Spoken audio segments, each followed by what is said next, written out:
Hello बच्चों, क्या हाल चाल। बढ़िया एकदम। तो न्यूक्लियाई का लेक्चर नंबर 7 और आज हम पढ़ने जा रहे हैं न्यूक्लियर फ्यूजन।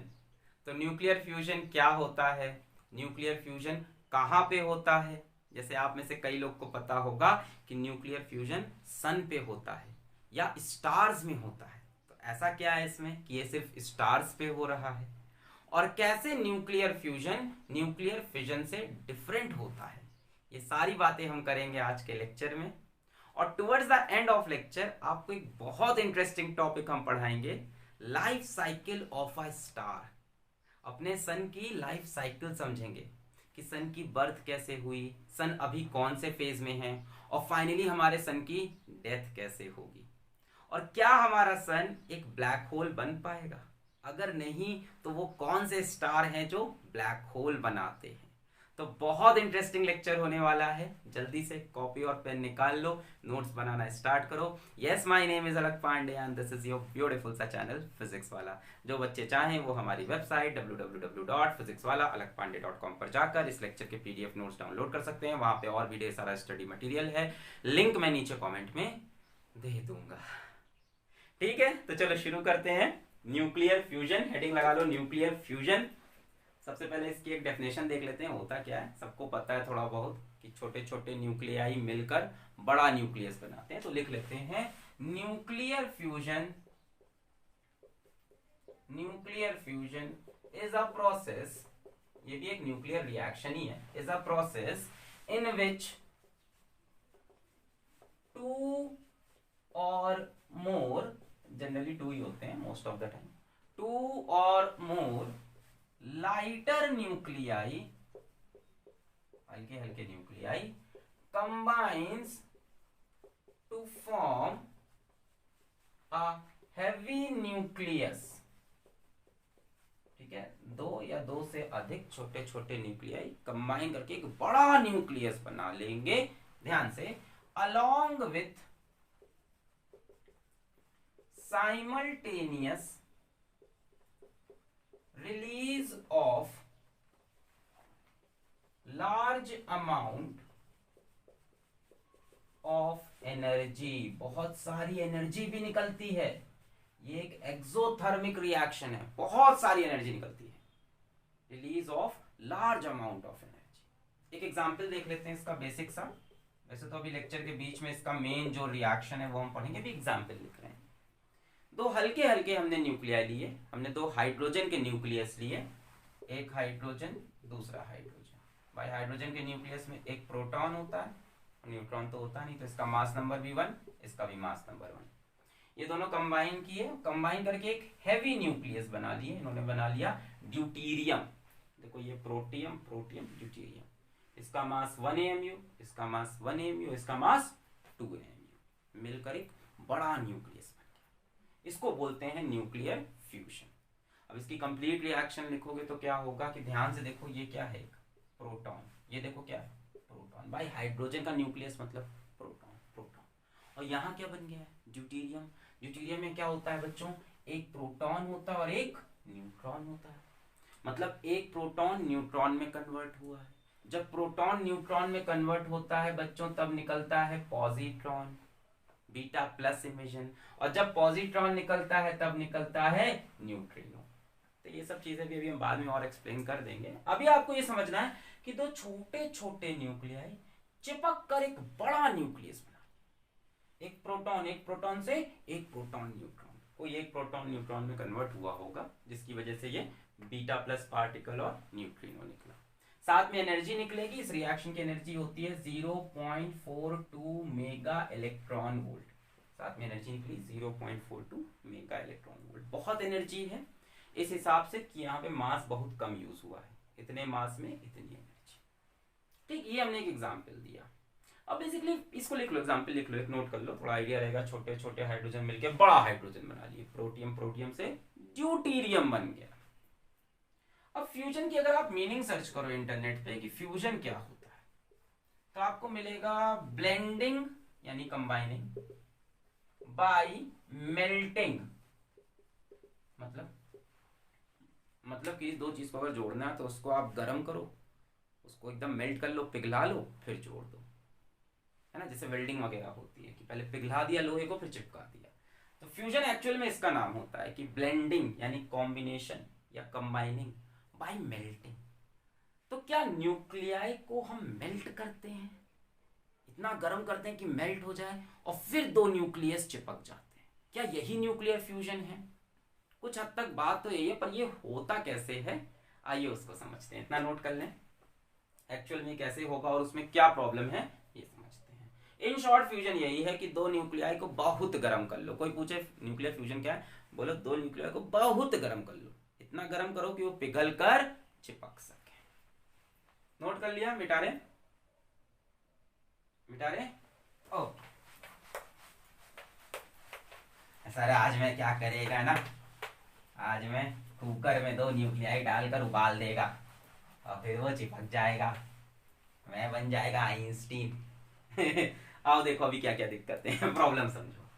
देखो दो न्यूक्लियस को कंबाइन करना बहुत डिफिकल्ट है, क्योंकि न्यूक्लियस पे होते हैं पॉजिटिव चार्ज, इस पे भी पॉजिटिव, इस पे भी पॉजिटिव, तो ये दोनों आपस में रिपेल करेंगे, है ना।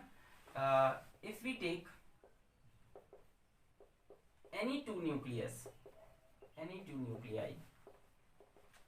they will what repel each other। ये तो वेल नोन फैक्ट है भाई।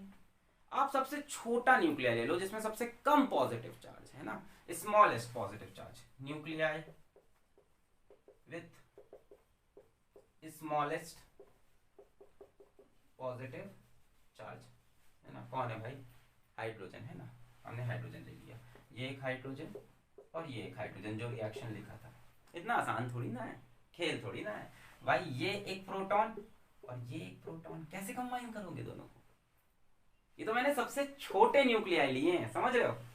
अभी इससे ऊपर सोचो, अगर मैं बोल दूं कि हीलियम ले लें, इसमें दो दो प्रोटॉन हो जाएंगे, और ज्यादा रिपल्शन भाई। इनके बीच जैसे तुम इनको पास लाना चाहोगे वैसे ही यहां तक आके घूम जाएंगे। क्यों?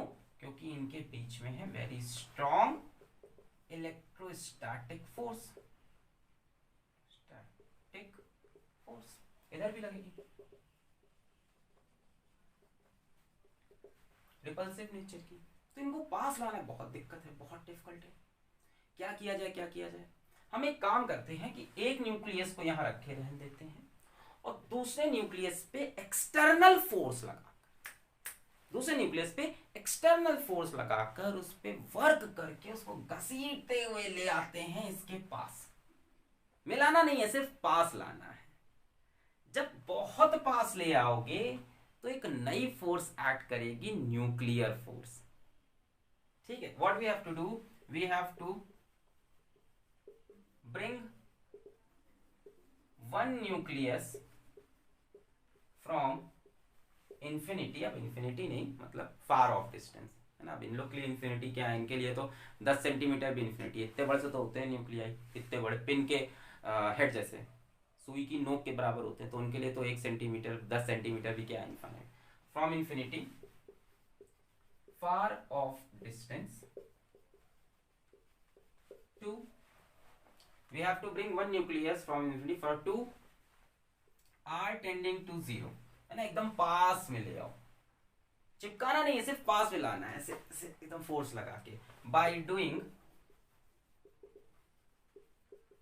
एक्सटर्नल वर्क होगा कि अपने आप आ जाएगा, सोच के बताओ। अपने आप आएगा क्या? दो न्यूक्लियस रिपल हो रहे हैं, तो इसको फोर्स करके ऐसे लेके यहां तक आए, तो वर्क करना पड़ेगा। सिर्फ पास तक लाना है, r टेंडिंग टू 0, बहुत क्लोज लेके आना है। क्यों? On bringing them close enough, ध्यान से, न्यूक्लियर फोर्स, इसका बहुत बड़ा रोल है फ्यूजन में। Nuclear force will begin to act, और न्यूक्लियर फोर्स जो होती है वो सिर्फ अट्रैक्टिव होती है जब छोटे डिस्टेंस में, और छोटे डिस्टेंस में लगती है, इतनी दूर से नहीं। कहोगे सर अभी क्यों नहीं लग रही? Short range force, nuclear force कैसी होती है? शॉर्ट रेंज फोर्स, बहुत छोटे डिस्टेंस पे लगती है। तो यहां तक आपको काम करना पड़ेगा, समझ रहे हो, मतलब इसको उठाकर बस यहाँ तक लाना है, उसके बाद काम सारा इसका। एग्जाम में दोस्त नहीं बोलता है कि बस चिट तुम अपनी टेबल के साइड में रख दो, उसके बाद तो मैं वहां से उठा लूंगा, है ना, अपने टेबल की साइड तक चिट ले आओ, वहां से तो मैं खींच लूंगा। तो यही है कि इस न्यूक्लियस को बस पास तक ले जाओ, उसके बाद न्यूक्लियर फोर्स अपने आप अट्रैक्ट कर लेगा। Nuclear force is attractive in nature and much greater than electrostatic force. ठीक है, ऐसा नहीं है कि रिपल्शन खत्म हो गया, रिपल्शन भी हो रहा है, पर न्यूक्लियर फोर्स इलेक्ट्रोस्टैटिक फोर्स में बहुत भारी पड़ती है, वेरी स्ट्रॉन्ग फोर्स। जब आप इसको एकदम क्लोज इनफ ले आओगे, है ना, आप वर्क करके इनको बहुत क्लोज ले आए, तो अभी भी इलेक्ट्रोस्टैटिक फोर्स इनको रिपेल कराना चाह रही है, बट इनके बीच में तगड़ी न्यूक्लियर फोर्स लग गई है, एफ न्यूक्लियर। वो इतनी स्ट्रांग है कि अब इनको दूर नहीं जाने देगी, अब इनको चिपका ले जाएगी।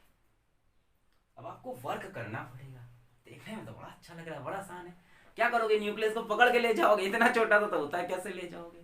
तो एक्चुअल में हम वर्क नहीं करते, एक्चुअल में हम इसको एनर्जी सप्लाई करते हैं। क्या सप्लाई करते हैं, एनर्जी।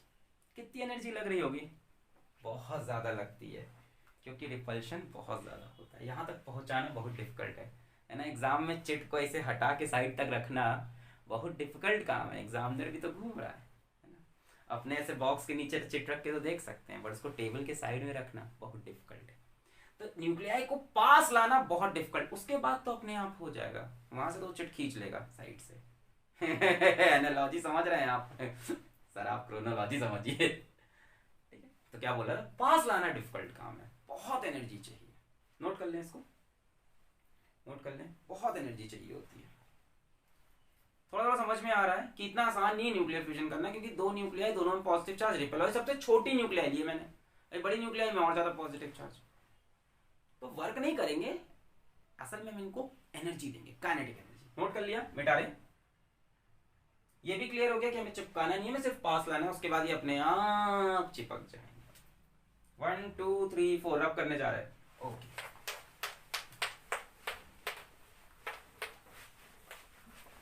ओके, अब हम क्या करेंगे, हम इनको देंगे energy. So we give kinetic energy to nuclei. अब काइनेटिक एनर्जी कैसे दोगे तुम, कैसे दोगे काइनेटिक एनर्जी, इसको ढकेलोगे नहीं भाई, आप हीट कर दोगे। हीट करोगे, सारी की सारी एनर्जी किस फॉर्म में आ जाएगी, काइनेटिक एनर्जी। भाई आपने काइनेटिक थ्योरी ऑफ गैस पढ़ा है ना, गैसेस की सारी एनर्जी किस फॉर्म में होती है, काइनेटिक एनर्जी।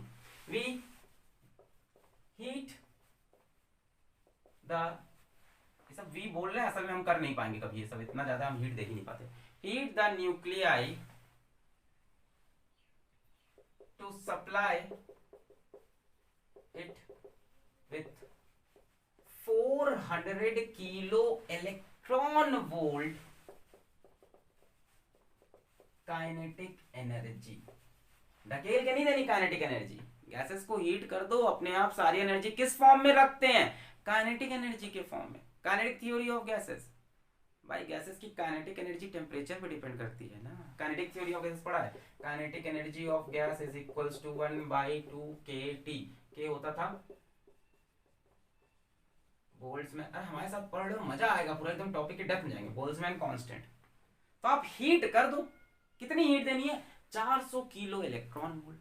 उससे क्या होगा, टेम्परेचर बढ़ेगा, और टेम्परेचर बढ़ेगा तो काइनेटिक एनर्जी बढ़ेगी, काइनेटिक एनर्जी बढ़ेगी तो जुम जुम जुम जुम जुम जुम जुम इनका ऑसिलेशन बढ़ेगा, ऑसिलेशन बढ़ेगा तो ये क्लोज इनफ आ सकते हैं, क्लोज इनफ आ सकते हैं तो न्यूक्लियर फोर्स लग जाएगा, है ना। तो कितना टेम्परेचर देना पड़ेगा, अगर काइनेटिक एनर्जी की वैल्यू चाहिए आपको, काइनेटिक एनर्जी कितनी चाहिए आपको, 400 किलो इलेक्ट्रॉन वोल्ट। ये किसके लिए है, हाइड्रोजन के न्यूक्लियस के लिए है, फॉर हाइड्रोजन ना, बड़े में तो और ज्यादा चाहिए, छोटे न्यूक्लियस की बात कर रहे हैं। तो इसके हिसाब से आप यहाँ काइनेटिक एनर्जी की वैल्यू रख दो, बोल्ट्जमैन कांस्टेंट की वैल्यू रख दो, then you will get T nearly 3 into 10⁻⁹ kelvin. अब होश उड़ गए सब। इस टेम्परेचर तक हीट करना पड़ेगा, तब जाकर इतनी काइनेटिक, भाई हीट करोगे, हीट करने से टेम्परेचर बढ़ा, टेम्परेचर बढ़ा तो गैस की काइनेटिक एनर्जी बढ़ी, काइनेटिक एनर्जी बढ़ी तो उनका मोशन बढ़ा, मोशन बढ़ा तो इलेक्ट्रोस्टैटिक फोर्स को तोड़कर वो पहुंच गए एकदम पास, वहां से तो न्यूक्लियर फोर्स संभाल लेगी। पर इतना टेम्परेचर दोगे कहां से? अर्थ पे इतना टेम्परेचर ऑब्टेन करना पॉसिबल नहीं। आप समझ रहे हैं लोग कि स्टार पे क्यों खेल होता है सर। 3 into 10⁻⁹ kelvin. इतना टेम्परेचर देने पे इसके पास इतनी काइनेटिक एनर्जी आती है that at such high temperature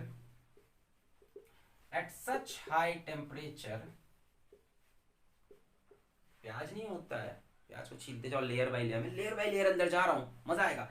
सुनना ध्यान से, बहुत मजा आएगा। एट सच हाई टेम्परेचर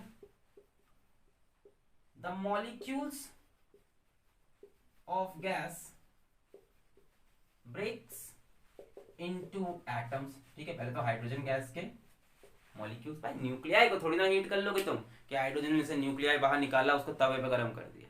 आप तो हाइड्रोजन गैस को गर्म कर रहे हो, आप तो H2 को गर्म कर रहे हो। तो पहले गर्म करने में क्या हुआ, H2 टूट कर क्या बना, HH एटम्स में। फिर क्या हुआ, the atoms are completely ionized, completely ionize हो गए, यानी एटम में से इलेक्ट्रॉन्स बाहर निकल गया। धीमे धीमे क्या मिलने वाला है, न्यूक्लियस। पहले क्या हुआ, H2 से हमें HH मिला हीट करने से, फिर क्या हुआ, ये H का एटम है उसमें से इलेक्ट्रॉन बाहर निकल गया, अब क्या बचा, न्यूक्लियस, है ना। और आयनाइज्ड बेयर न्यूक्लियाई, बेयर मतलब बिना कपड़े का nuclei, bare nuclei with electron cloud around them are obtained। अब सिर्फ न्यूक्लियाई बचा है, इतना तगड़ा आयनाइज हुआ कि सारे इलेक्ट्रॉन दूर हो गए, फिर भी थोड़ा बहुत अट्रैक्शन तो है न्यूक्लियस पे, क्लाउड बना के अगल बगल घूम रहे हैं और बीच में वो न्यूक्लियस, इसको बोलते हैं प्लाज्मा स्टेट ऑफ मैटर। जब किसी चीज को बहुत ज्यादा हीट कर दो तो कहां पहुंच जाता है, प्लाज्मा स्टेट पे, है ना। सॉलिड से लिक्विड, लिक्विड से तो पढ़ा होगा यार, सॉलिड से लिक्विड, लिक्विड से गैस, गैस से ज्यादा हीट कर दो तो फिर प्लाज्मा स्टेट में पहुंच जाता है। तो ये प्लाज्मा स्टेट होती है, bare nuclei with surrounding electron cloud. अब एक bare nuclei surrounding electron cloud, दूसरा bare nucleus surrounding electron cloud, दोनों पास में आए, इतने गर्म एकदम पिघल गए हैं हीट से, आके न्यूक्लियस न्यूक्लियस चिपक गया और इलेक्ट्रॉन क्लाउड पूरे के अगल बगल आ गया, एक नया एलिमेंट बन गया। फ्यूजन से नया एलिमेंट बनता है, दो छोटे छोटे H मिलके बड़ा H बना रहे थे। इसको हटा दे से कंफ्यूज हो गया। कहानी समझ रहे हो कि आप इतना हीट कर दो, इतना हीट कर दो कि टेम्परेचर इतना बढ़ जाए, इतना कि आयनाइज होके पूरा मॉलिक्यूल से एटम, एटम पूरा आयनाइज, फिर सिर्फ न्यूक्लियाई बचे अगल बगल इलेक्ट्रॉन क्लाउड। अब देखो ऐसा कहानी है, एक न्यूक्लियाई, इसके अगल बगल ऐसे कहीं इलेक्ट्रॉन का क्लाउड है, ये दूसरा न्यूक्लियाई, इसके अगल बगल कहीं इलेक्ट्रॉन का क्लाउड है। धीमे धीमे क्या हुआ, धीमे धीमे क्या होगा बोलो, धीमे धीमे क्या हुआ, दोनों न्यूक्लियाई मिल गए और इलेक्ट्रॉन क्लाउड। वो बात अलग है, अंदर जाके प्रोटॉन न्यूट्रॉन में कन्वर्ट, वो सब अलग है। ये होता है न्यूक्लियर फ्यूजन। एक्चुअल में क्या होगा, दोनों पास आएंगे, दोनों के बीच में कौन सी फोर्स, इलेक्ट्रॉन क्लाउड हो गया ना, इलेक्ट्रॉन सराउंड थोड़ी ना किया, अगल बगल घूम रहा है कहीं। अब इनके बीच में कौन सी फोर्स लगनी स्टार्ट हो गई, F न्यूक्लियर, और न्यूक्लियर फोर्स दोनों को खींच लेगी, इलेक्ट्रोस्टैटिक रिपल्शन पे डोमिनेट करेगी।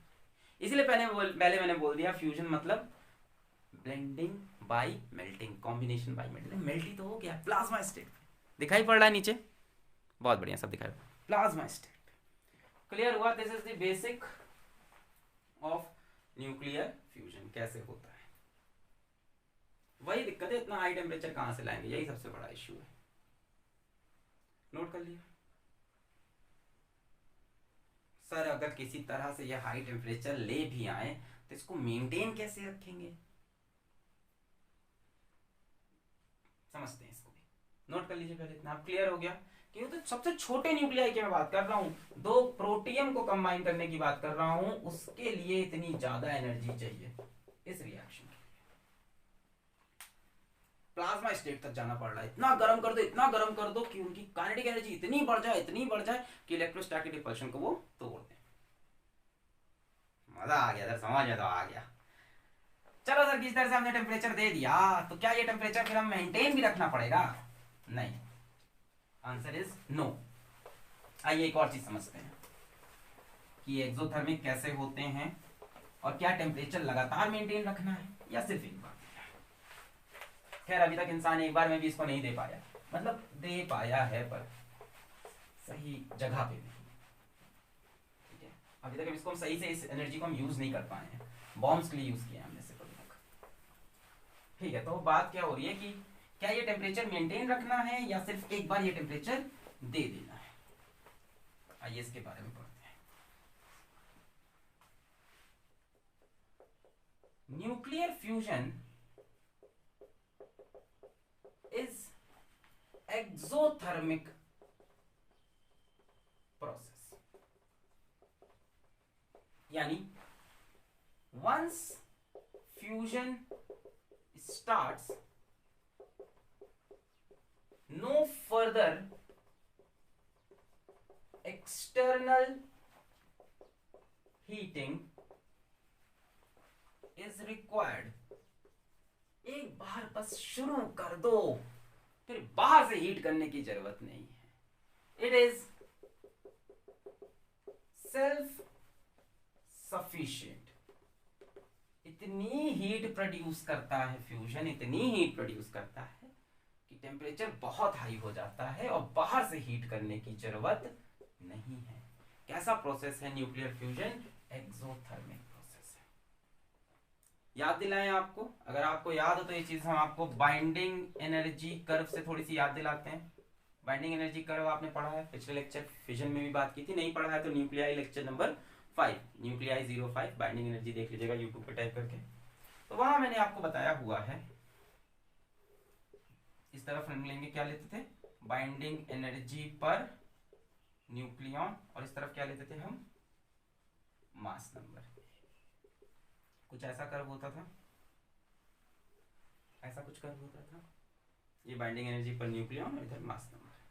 ठीक है, इस तरफ मास नंबर बढ़ रहा है। या मान लो यहाँ कहीं पे आपका हाइड्रोजन है और यहाँ कहीं मान लो हीलियम है। ठीक है, असल में जो मैंने रिएक्शन लिखा है, हाइड्रोजन हाइड्रोजन मिलकर एक ड्यूटेरियम बना रहे हैं, वो एक रिएक्शन का एक पार्ट है। ओरिजिनल रिएक्शन में ऐसा नहीं होता, ओरिजिनल रिएक्शन में हाइड्रोजन हाइड्रोजन मिलकर हीलियम बनाते हैं। तो मैं वही एग्जाम्पल दूंगा। मान लो आपका हैवी हाइड्रोजन है, that is having binding energy of 1.1, किसमें होती है ये? मेगा इलेक्ट्रॉन वोल्ट में होती है। और हीलियम की जो बाइंडिंग एनर्जी है that is near about 7 mega electron volt. तो जब दो हाइड्रोजन मिलकर एक हीलियम बना रहे हैं बच्चों, तो आपको दिख रहा है कि बाइंडिंग एनर्जी बढ़ रही है। इन न्यूक्लियर फ्यूजन, ये बोर्ड नया है, जगह नहीं है, सेटअप नहीं है, इसलिए थोड़ा अभी बोर्ड में इतना अच्छा हाथ नहीं चल रहा, मेरा मार्कर भी नहीं है। In nuclear fusion binding energy always increases.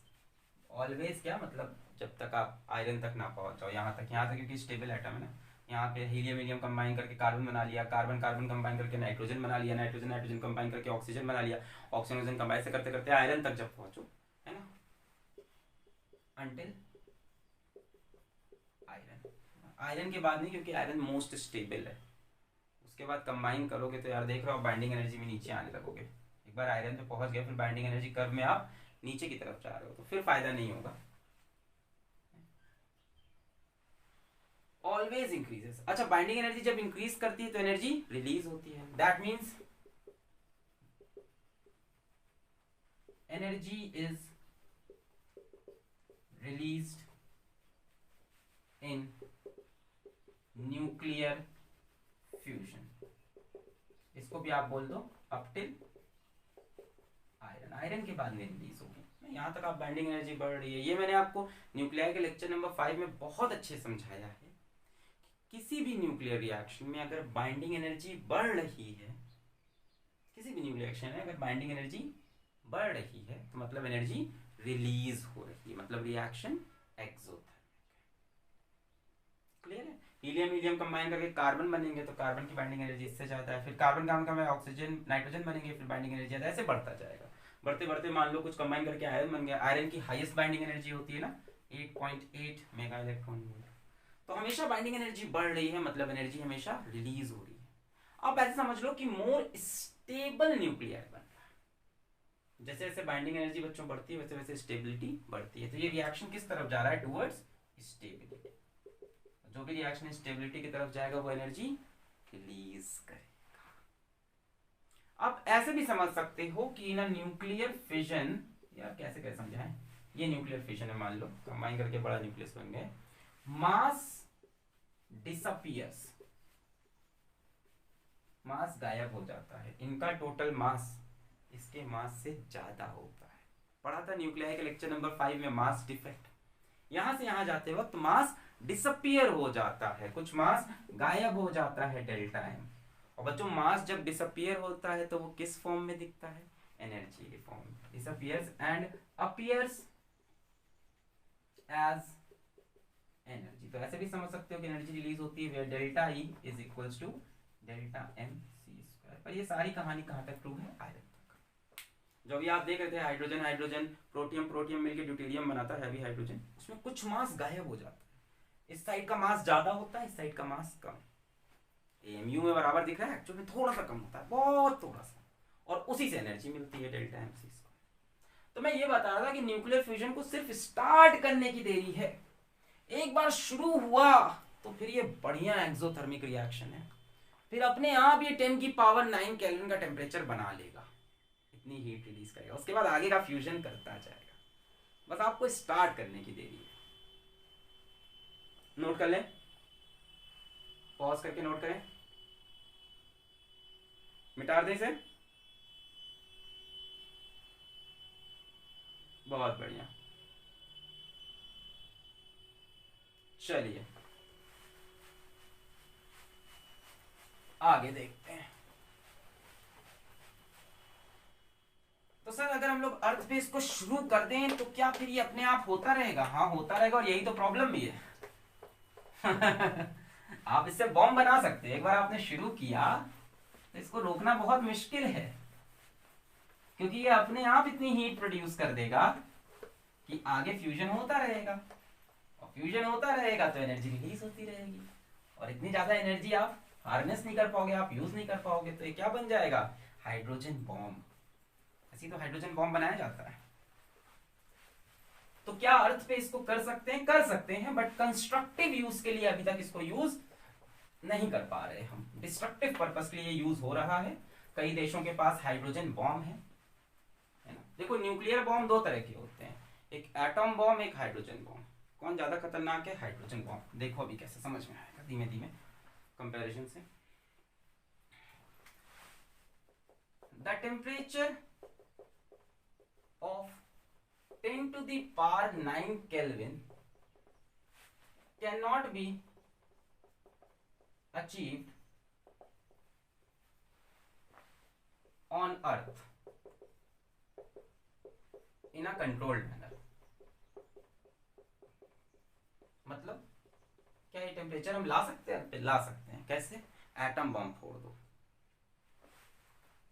To start fusion of hydrogen atom we need to explode an atom bomb which provides initial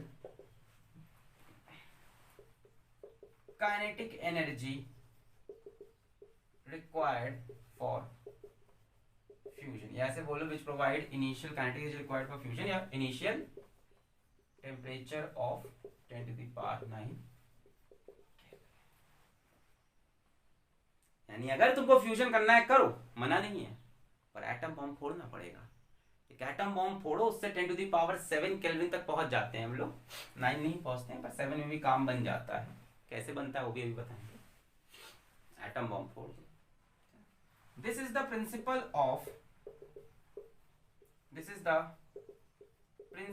of hydrogen bomb.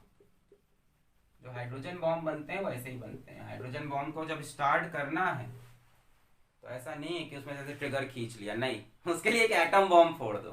एक एटम बॉम्ब फोड़ो, उससे खूब ढेर सारी हीट निकली, टेम्परेचर बढ़ा, उससे हाइड्रोजन बॉम्ब स्टार्ट होगा।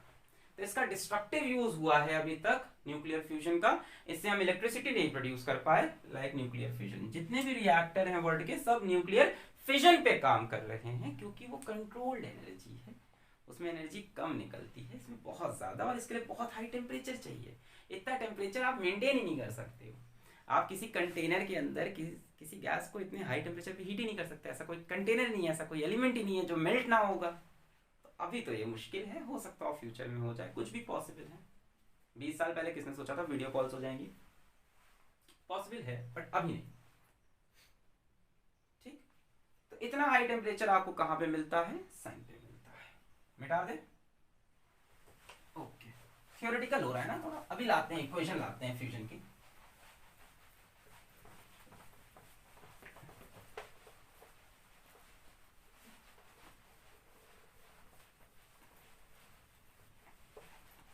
चल, ये हो गया।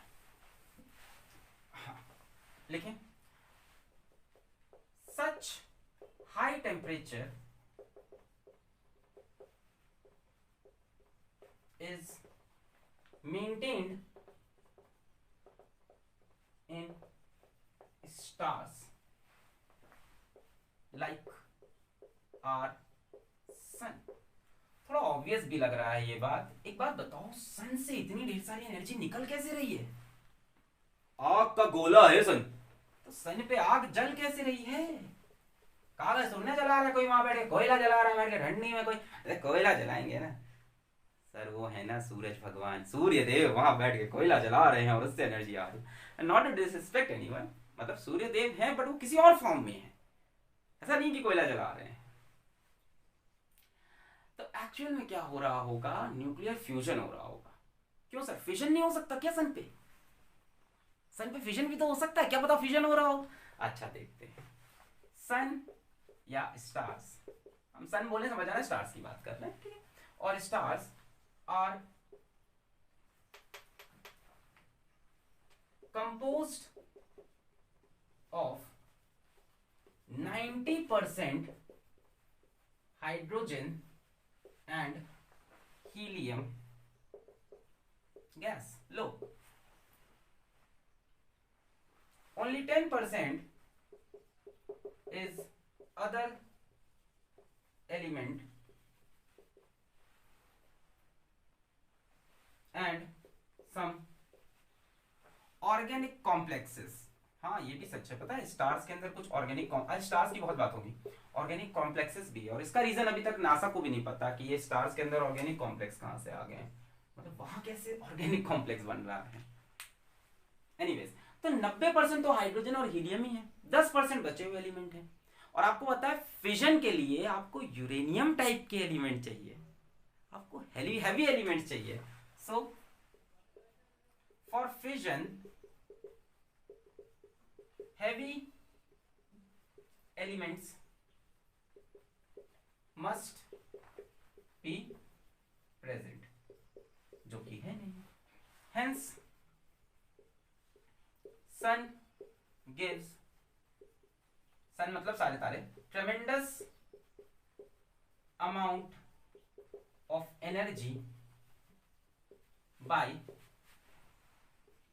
burning, फ्यूजिंग लिख लो, बर्निंग लिख लो, फ्यूजिंग, हम बर्निंग बोलेंगे, बर्निंग का मतलब फ्यूजिंग, ठीक है, फ्यूजिंग हाइड्रोजन टू हीलियम। तो आपको एक बात क्लियर हो गई कि ये जो तारों से एनर्जी आ रही, सन से एनर्जी आ रही, वहां पे कौन सा प्रोसेस हो रहा है? न्यूक्लियर फ्यूजन हो रहा है। रीजन क्या है कि सन के कोर में या सन के ओवरऑल क्लाउड में, क्लाउडी है में ज्यादातर क्या है? हाइड्रोजन है और हीलियम है, हैवी एलिमेंट्स है नहीं, तो फिजन नहीं हो सकता। ठीक है, बर्न करता है हाइड्रोजन टू हीलियम। सन पे जो सोर्स ऑफ एनर्जी है दैट इज न्यूक्लियर फ्यूजन। सन पे हाई टेम्परेचर होता है। सन पे हाई टेम्परेचर कैसे आया? फ्यूजन से। पर उसके पहले फ्यूजन हुआ कैसे? अभी थोड़ी देर बाद बात करेंगे इस पे भी, लाइफ साइकिल ऑफ स्टार। नहीं समझे? हमने बोला सन पे हाई टेम्परेचर है, तुमने कहा हाँ। हमने कहा कैसे? तुमने बोला सर वहां फ्यूजन हो रहा है। हमने कहा फ्यूजन शुरू कैसे हुआ? फंस गए। सर आप क्रोनोलॉजी तो समझो। चलो देखते हैं आगे, वो थोड़ी देर बाद बात करेंगे लाइफ साइकिल ऑफ सन। पहले भी बात करते हैं कि सन पे फ्यूजन जो हो रहा है वो रिएक्शन है क्या, उसकी बात करते हैं। ठीक है। अच्छा, एक इंटरेस्टिंग पॉइंट और है जरा, एक बड़ा अच्छा यहाँ पे एक आर्ग्यूमेंट आता है एक छोटा सा, कि जो सन का कोर का टेम्परेचर है, कोर समझते हो ना, उसका जो सबसे बीच वाला पार्ट, जो उसका मेन पार्ट है, the average temperature of sun's core is about, exact तो किसी को पता ही नहीं, is about 1.5 into 10 to the power 7 Kelvin, which is definitely not sufficient for fusion, अब बताओ, of hydrogen। अब बताओ इसका आंसर बताओ। जो सन का एवरेज टेम्परेचर है कोर का, वो 1.5 into 10 की पावर 7 केल्विन है, और आपको चाहिए 10 की पावर 9। अरे सर बराबर ही तो है, करीब करीब। ना ना, बिल्कुल बराबर नहीं है। इस टेम्परेचर के करस्पॉन्डिंग आप काइनेटिक एनर्जी गैस के अगर निकालो, kinetic energy of gas corresponding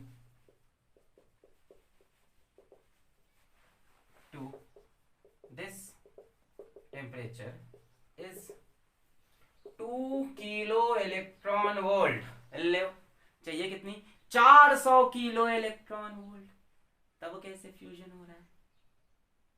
sir कैसे हो रहा है? तो टेम्परेचर कम पड़ गया, कुछ गलत होगा। अब देखो इसके लिए एक छोटा सा आपको प्रिंसिपल याद दिलाते हैं, मैक्सवेल बोल्ट्जमैन लॉ, या Maxwell Boltzmann distribution of velocity in gas. अरे गैस की तो खेल है यार, सन क्या है? गैस ही तो है, हाइड्रोजन गैस, हीलियम गैस। तो जरा Maxwell Boltzmann distribution of velocity आप देखें। इस तरफ हम लेते हैं fraction of molecules, fraction of particles लिख लेते हैं, आज तो एटम्स की बात करेंगे। फ्रैक्शन ऑफ मॉलिक्यूल्स होता है, इस तरफ होता है स्पीड ऑफ पार्टिकल्स। शायद याद हो आपको, आपने गैसेस स्टेट चैप्टर में इसको पढ़ा था, VRMS, V average, V most probable. ये ग्राफ कुछ ऐसा था, अब याद आ जाएगा, कुछ ऐसा बना था ये ग्राफ वहां पे। ठीक है। तो यार ऐसा होता है ना कि जो गैस वगैरह होते हैं, ये अगर ये काइनेटिक एनर्जी बोल रहे हैं तो इसके सारे मॉलिक्यूल्स यही काइनेटिक एनर्जी नहीं लेते, ये तो एवरेज है। पकड़ लिए सर, ये तो एवरेज है। कुछ पार्टिकल्स की काइनेटिक एनर्जी इससे बहुत ज्यादा होगी, कुछ की इससे कम होगी, है ना? यही तो होता है गैस वैस में, यही तो प्रॉब्लम है। जैसे मान लो इस डिब्बे के अंदर गैस बंद है, इसके कुछ मॉलिक्यूल्स हैं, आप बोल रहे हो काइनेटिक एनर्जी कितनी है? 2 किलो इलेक्ट्रॉन वोल्ट्स। तो क्वांटम मैकेनिक्स में यही सब तो चीजें अजीब हो रही हैं कि आप बोल रहे हो 2 किलो, पर इसके अंदर कहीं आपको एक दिख रहा है जो 600 किलो इलेक्ट्रॉन वोल्ट की काइनेटिक एनर्जी लिया है, जिसकी स्पीड बहुत हाई है। भाई ये जो होता है ये तो करेस्पॉन्ड करता है VRMS को, मतलब इसके करेस्पॉन्डिंग जो वेलोसिटी है वो तो यहाँ कहीं पे है, ये VRMS इसके करेस्पॉन्डिंग, जो कि कम है डेफिनेटली। बट कुछ की वेलोसिटी देखो इससे बहुत ज्यादा है। इनको देखो, इन मॉलिक्यूल्स की या इन पार्टिकल्स की, इन न्यूक्लियाई की, एटम की काइनेटिक एनर्जी बहुत ज्यादा है, that is definitely greater than 400 kilo electron. बन गया काम। क्वांटम फिजिक्स, न्यूटोनियन फिजिक्स नहीं है। न्यूटोनियन फिजिक्स में क्या होता है कि हर पार्टिकल की एनर्जी इतनी इतनी होगी, है ना? सन का एवरेज टेम्परेचर इतना है तो सबके एक मॉलिक्यूल का टेम्परेचर इतना होगा। बट नहीं, क्वांटम फिजिक्स तो ये नहीं कहती कि हर पार्टिकल अपने अपने तरफ बिहेव करता है। Maxwell Boltzmann distribution of velocity यही तो कहता है कि आप बोल सकते हो कि RMS वेलोसिटी यही है, इसके करेस्पॉन्ड तो यही कर रहा है, बट कुछ मॉलिक्यूल्स की इससे ज्यादा होगी, कुछ मॉलिक्यूल्स की स्पीड इससे कम होगी। ये क्या? Fraction of molecules. इतने मॉलिक्यूल्स की स्पीड इतनी, इतने मॉलिक्यूल्स की स्पीड इतनी, इतने मॉलिक्यूल्स की स्पीड इतनी, फ्रैक्शन ऑफ मॉलिक्यूल्स। ठीक है, 0.2 की इतनी, 0.3 की इतनी, 0.4 नंबर ऑफ मॉलिक्यूल्स भी आप समझ सकते हो। अभी आज के लिए तो टॉपिक थोड़ी ना अपना ये नंबर ऑफ पार्टिकल्स समझ लो। इतने पार्टिकल्स की काइनेटिक, इतने पार्टिकल्स की काइनेटिक एनर्जी ये वाली, या स्पीड ये वाली, इतने पार्टिकल्स की स्पीड ये वाली, इतने पार्टिकल्स की स्पीड ये वाली। तो कुछ पार्टिकल्स तो है, बहुत कम है, मैं देख रहा हूं फ्रैक्शन बहुत कम है, बट कुछ तो है। फ्यू पार्टिकल्स, हम नहीं फ्यू लिखते हैं, few particles will have kinetic energy greater than 400 kilo electron volt. यही तो चाहिए था, बस कुछ ही तो चाहिए था। शुरू कर दो एक बार, फिर तो टेम्परेचर बढ़ ही जाएगा। They start fusing and temperature rises due to heat released, खत्म। and further fusion continues। एक बढ़िया सवाल बनता था ये भी, साइंटिस्ट लोग काफी कंफ्यूज हुए। Maxwell Boltzmann distribution of velocity से ये प्रॉब्लम भी सॉल्व हो गई कि सन की कोर का एवरेज टेम्परेचर ये है, आपको एवरेज टेम्परेचर 3 × 10⁹ केल्विन चाहिए, ये 1.5 × 10⁷ केल्विन है। आप कह रहे हो डिफरेंस कम है, डिफरेंस बहुत ज्यादा है। इसके करस्पॉन्डिंग जो average kinetic energy 2 kilo electron volt, आपको चाहिए 400 किलो इलेक्ट्रॉन वोल्ट। तो मिल गई, कुछ मॉलिक्यूल्स किया, थोड़े से किया, शुरू तो करने दो। वो शुरू करेगा, धूम धड़ाका होगा, धूम धड़ाका से टेम्परेचर बढ़ेगा तो एडजस्टमेंट हो जाएगा, सह लेंगे थोड़ा। समझ में आ गया ये? चलो अब हम लोग पढ़ते हैं एग्जैक्ट रिएक्शन जो सन के अंदर हो रहा है इस टाइम पे। सन या मैक्सिमम स्टार्स में जो होता है, उनकी मेजॉरिटी ऑफ लाइफ में या उनकी यंग फेज ऑफ लाइफ में। ठीक है, मिटा लें इसको, पॉज करके नोट कर लें। बहुत बढ़िया, मजा आ रहा है, बहुत बढ़िया। चलो अब जो मैं लिखने वाला हूं ये आपके बोर्ड के लिए इंपॉर्टेंट है, यहां सवाल आ सकते हैं। लिखिए, न्यूक्लियर फ्यूजन इन स्टार्स, या इन सन भी लिख सकते हो आप। न्यूक्लियर फ्यूजन इन स्टार्स या इन सन। हाँ अभी थोड़ा दिक्कत है, ये नया मार्कर यहाँ पे लिया है, नई जगह पे हूँ, नया मिटाने वाला कपड़ा है, नया व्हाइट बोर्ड है, सब नया है। न्यूक्लियर फ्यूजन इन सन है ना, या न्यूक्लियर फ्यूजन रिएक्शन इन सन। क्या होता है सन में? हाइड्रोजन होते हैं, 4 हाइड्रोजन के न्यूक्लियाई मिलकर बनते हैं एक हीलियम का न्यूक्लियस। लिखना हो लिख लो, 4 हाइड्रोजन के न्यूक्लियाई, हाइड्रोजन के, प्रोटियम के छोटे छोटे, मिलकर हीलियम का न्यूक्लियस बनाते हैं। पर ये रिएक्शन 3 स्टेप में होता है। ठीक है, न्यूक्लियर फ्यूजन इन सन या स्टार्स। और भी न्यूक्लियर रिएक्शंस होते हैं स्टार के अंदर, but majority of life time में, इनकी यूथ में, इनकी जवानी में यही रिएक्शन होता है। तो स्टेप वन में क्या होगा कि हमारे पास हाइड्रोजन का एक एटम और हाइड्रोजन का एक एटम, एटम मतलब न्यूक्लियाई, वही गरम वरम हुआ एकदम, वही प्लाज्मा स्टेट में आया, न्यूक्लियर फोर्स आई और चिपक के बन जाएगा ये ड्यूटेरियम। ठीक है, मैंने बताया था एक प्रोटॉन और ये क्या बन गया? एक प्रोटॉन और एक न्यूट्रॉन। तो बच्चों एक प्रोटॉन न्यूट्रॉन में कन्वर्ट हुआ है। प्रोटॉन जब न्यूट्रॉन में कन्वर्ट होता है, हमने पढ़ा, निकलता है पॉजिट्रॉन और न्यूट्रिनो। याद है, जब न्यूट्रॉन प्रोटॉन में कन्वर्ट होता है तो निकलता है इलेक्ट्रॉन और एंटी न्यूट्रिनो। प्रोटॉन न्यूट्रॉन में कन्वर्ट हुआ तो पॉजिट्रॉन और न्यूट्रिनो। साथ में निकलेगी बच्चों एनर्जी 0.42 मेगा इलेक्ट्रॉन। अब क्या हुआ, ये जो पॉजिट्रॉन बना, ये अगल बगल जो इलेक्ट्रॉन क्लाउड है वहां से एक इलेक्ट्रॉन खींचता है।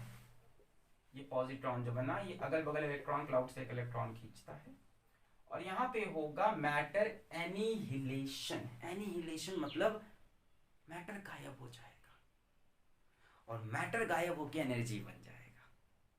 मास एनिहिलेशन, एनिहिलेशन, कहाँ लिखूं? यहाँ लिखूं, मैटर एनिहिलेशन। पूरी तरह से ये दोनों, देखो एक पार्टिकल, एक उसका एंटाई पार्टिकल है, तभी हो सकता है एनिहिलेशन। एक इलेक्ट्रॉन एक पॉजिट्रॉन, दोनों एक दूसरे को खा जाएंगे और निकलेगा एनर्जी यानी गामा पार्टिकल। और दो गामा पार्टिकल निकलते हैं to balance momentum. Momentum balance करने के लिए दो आते हैं, क्योंकि एक गामा एक तरफ निकला तो दूसरे गामा को दूसरी तरफ जाना पड़ेगा। भाई दोनों शुरू में देखो रेस्ट पे हैं, दोनों रेस्ट पे हैं, दोनों मिले, एक गामा ऐसे निकला तो एक ऐसे निकलेगा, तभी तो मोमेंटम बैलेंस होगा। और इसी प्रोसेस में एनर्जी निकलती है 1.02 मेगा इलेक्ट्रॉन वोल्ट। ये वैल्यूज आप एज इट इज लिख लो, इसका कैलकुलेशन आपको नहीं सीखना है। 1.02 मेगा। इसके बाद हम लोग आते हैं स्टेप नंबर 2 पे। स्टेप नंबर 2 में क्या हुआ, ये जो हैवी हाइड्रोजन बना है, ये जो ड्यूटेरियम बना है, ये ड्यूटेरियम एक और प्रोटॉन को एब्जॉर्ब करता है, प्रोटियम को, दोनों कंबाइन करते हैं और बनाते हैं हीलियम। हीलियम का एटॉमिक नंबर 2, तो 1 1 मिलके 2 हो गए, और ये 2 और 1 मिलके हो गए 3। साथ में देखा गया यहाँ पे भी निकल रहा है एक गामा पार्टिकल और एनर्जी 5.49 मेगा इलेक्ट्रॉन वोल्ट। 5.5 चाहो तो आप समझ लो 5.49 मेगा इलेक्ट्रॉन। देखना चाहो तो देख सकते हो, ये क्या है, ड्यूटेरियम, यानी एक प्रोटॉन एक न्यूट्रॉन। ये क्या है, एक प्रोटॉन, सब मिल गए तो यहाँ पे क्या हो जाएगा, 2 प्रोटॉन 1 न्यूट्रॉन। देखो यही है भी, 2 प्रोटॉन है और मास नंबर 3 है, मतलब एक न्यूट्रॉन भी होगा। समझ में आ रहा है, यहाँ प्रोटॉन से न्यूट्रॉन में कोई कन्वर्जन नहीं, न्यूट्रॉन से प्रोटॉन में कोई कन्वर्जन नहीं, इसलिए ना कोई पॉजिट्रॉन है ना कोई इलेक्ट्रॉन है, बीटा पार्टिकल दिया है। क्लियर, मिल गया। इसमें कुछ मास डेफिनेटली रिलीज हुआ होगा जो एनर्जी के फॉर्म में दिख रहा होगा, mass defect. Last is our step number 3। देखो ओवरऑल जो रिएक्शन है, किसी से बातों बातों में बोल रहा हूं तो बोल दो कि सन पे हाइड्रोजन कंबाइन होकर हीलियम बनता है, बट जो स्टेप वाइज रिएक्शन है वो है। स्टेप नंबर 3, ये जो हीलियम बना है इसके 2 न्यूक्लियाई आएंगे, कंबाइन करेंगे और बना लेंगे नॉर्मल हीलियम। ये तो आपको दिख रहा है कि अनस्टेबल हीलियम है। हीलियम का जो नॉर्मल हीलियम का मास नंबर होता है 4 होता है, तो नॉर्मल हीलियम बना लेंगे। तो दिख रहा है कुछ कुछ बच गया है यहाँ पे है? इसके पास क्या है, 2 प्रोटॉन 1 न्यूट्रॉन, इसके पास 2 प्रोटॉन 1 न्यूट्रॉन, और इसके पास 2 प्रोटॉन और 2 न्यूट्रॉन। तो कुछ तो डेफिनेटली बच रहा है। क्या बच रहा है, 2 प्रोटॉन बच गए हैं। तो 2 प्रोटॉन बाहर निकल जाएंगे in form of hydrogen nuclei. देखो ये क्या होता है प्रोटॉन, और साथ में निकलेगी एनर्जी, यहाँ पे कितनी हो जाएगी, यहाँ energy 18.27 mega electron volt. Let me check this value exactly, then I will give you the number.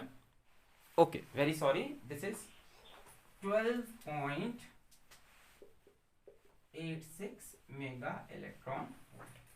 ठीक है, इस प्रोसेस में यहाँ पे एनर्जी निकली और यहाँ पे कोई गामा नहीं निकला। Now this is the complete reaction for hydrogen changing to helium.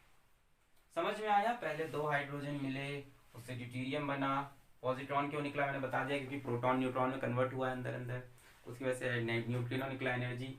फिर क्या हुआ, जो पॉजिट्रॉन है उसने एक इलेक्ट्रॉन को पकड़ा, मैटर एनिलेशन हुआ, पार्टिकल एंटी पार्टिकल मिल गए, खत्म हो गए, विलीन हो गए, एनर्जी निकली। 2 गामा क्यों निकले ये भी बता दिया, मोमेंटम कंजर्वेशन के लिए, इसमें भी एनर्जी निकली। फिर नेक्स्ट स्टेप पे ये हैवी ड्यूटेरियम आया, इसने एक और प्रोटॉन एब्जॉर्ब किया और बन गए इन लोग हीलियम, साथ में गामा पार्टिकल निकला और एनर्जी निकली। फिर ये हीलियम अभी स्टेबल नहीं है तो इसने एक और हीलियम को पकड़ा, कंबाइन किए, एक हीलियम बनाया। क्या हुआ, यहाँ पे 2 प्रोटॉन बचे रह गए तो बाहर निकल गए इन फॉर्म ऑफ हाइड्रोजन। अब इस पूरे को आप चाहो तो एक लाइन में भी लिख सकते हो, बट होता ये 3 स्टेप में। एक लाइन में कैसे लिखोगे बता देते हैं हम आपको।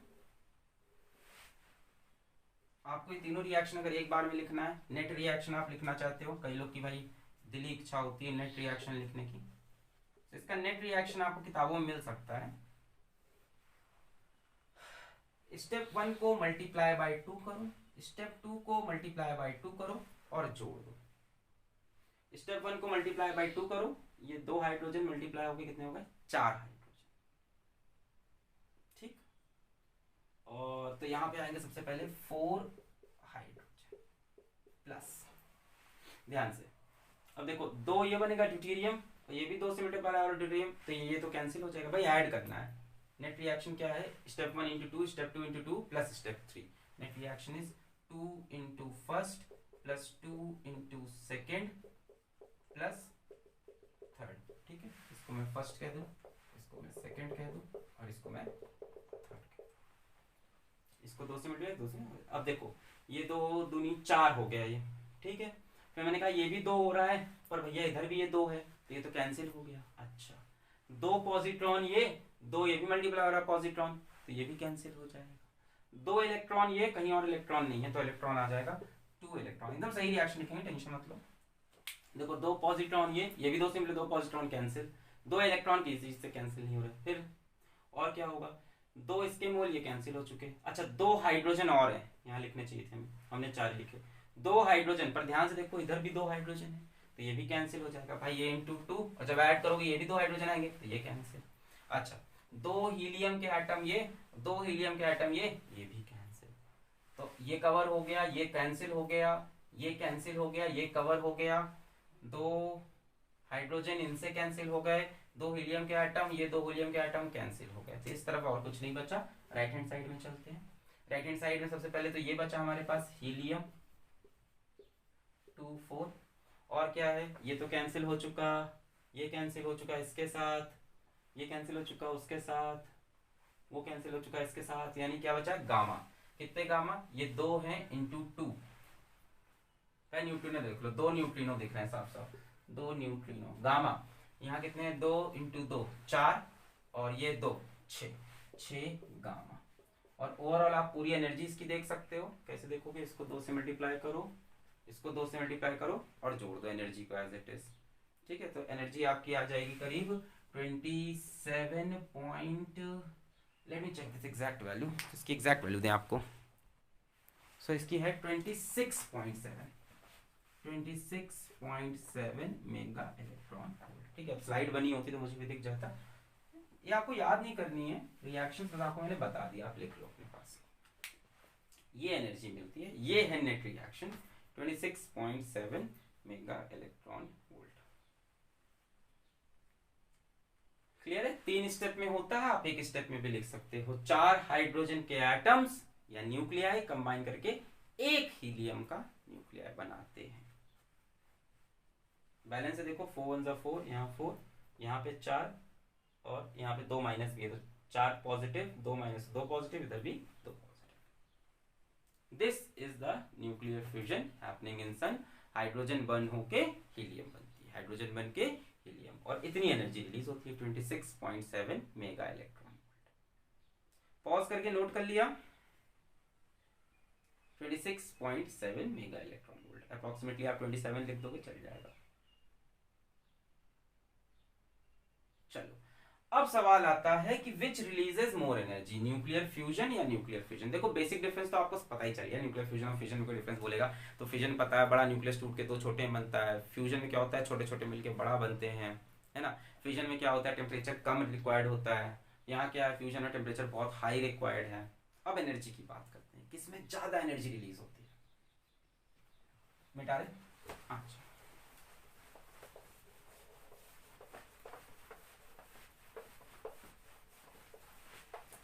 क्वेश्चन लिख लो, which releases more energy per unit mass of fuel, nuclear fusion और न्यूक्लियर फिशन। सवाल है, which releases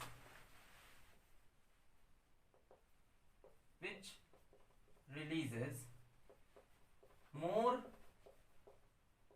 amount of energy per unit mass of fuel,